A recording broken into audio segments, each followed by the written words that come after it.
అప్పుడెప్పుడో శ్వేతా బసు విషయంలో జరిగిన సంఘటన శ్వేతా బసు ప్రసాద్ కెరీర్లోనే పెద్ద దెబ్బగా మారింది అని చెప్పచ్చు. అయితే ఇక ఈ మధ్య ఒక ఇంటర్వ్యూలో శ్వేతా బసు ప్రసాద్ గారు సెట్లో ఉన్నప్పుడు నేను అలాంటి పనులు చేయట్లేదు అని చెప్పిందంట.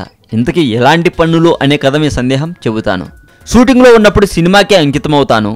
ఇతరుల మాదిరిగా షాట్కు మధ్య నేను సమయాన్ని వృధా చేయను. గాసిప్స్ రూమర్ల గురించి మాట్లాడడం ఇష్టముండదు.